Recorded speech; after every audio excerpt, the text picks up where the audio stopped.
Hello there, welcome to another screencast on Final Cut Pro. This time we're going to look at leveling out your audio and how we can manage that.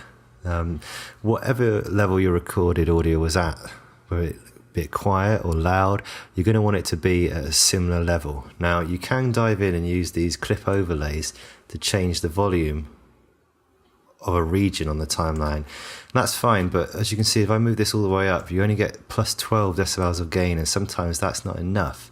You might need more. So a much better way of doing it is to apply a gain filter. You go over to your effects, Final Cut Pro effects, audio filters, and then your gain filter. And you can drag and drop these on. Now, there is a very neat way of applying gain filters to every region in the timeline, or whichever ones you select, that will apply just enough gain to each region to make the loudest point in each region the same volume.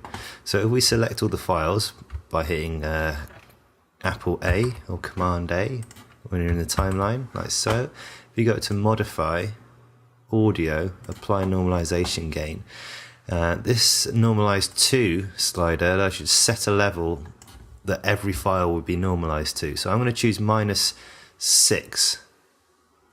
This leaves me 6 decibels of room to go into should I want to add anything louder than the average level. So say I got an explosion or a gunshot and I want the audience to be jumping in their seats, I might use that extra 6 decibels at that point just to give it something that is louder than everything else that they're used to. So click that and it'll go through and it'll find how much gain it needs to add to each region in the timeline to make the loudest point in that region the same volume as every other loudest point in every other region. So as it goes through, we'll have a quick look at each region in a second just to see how much gain has been added or taken away. Okay, so now if we dive in here, double click on this region, we've added 1.46 decibels. So let's try another track over here. That's added 11.92. And another one, 4.5. So you can see each region has had a separate amount of gain added to it, but overall that means that every region should be about the same level. Now we can go over to our pen tool and start to add keyframes onto each region. So for example, if a end of a sentence is just tailed off the mic and you want to just pop that up a little bit, you can use this keyframing idea to alter the volume level over time. Now I'm going to select a file here, go back to my normal selection tool, put the volume back to 0, control click on it and choose copy. I'm then going to select all the files, control click on these and choose paste attributes.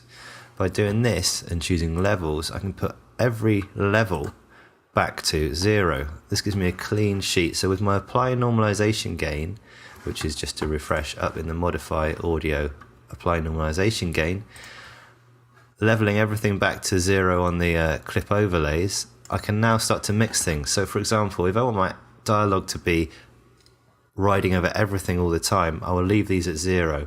So I want my atmosphere to be slightly below that. I'm going to drop one by 12, so -12 dB. I'm going to use my copy and paste attributes again and go on to just the atmosphere tracks now. This is why it's so important to order your tracks as dialogue, atmosphere, sound effects, music. So you can select all the files on there quite easily, then choose paste attributes, levels, and then that brings all of those tracks down to -12.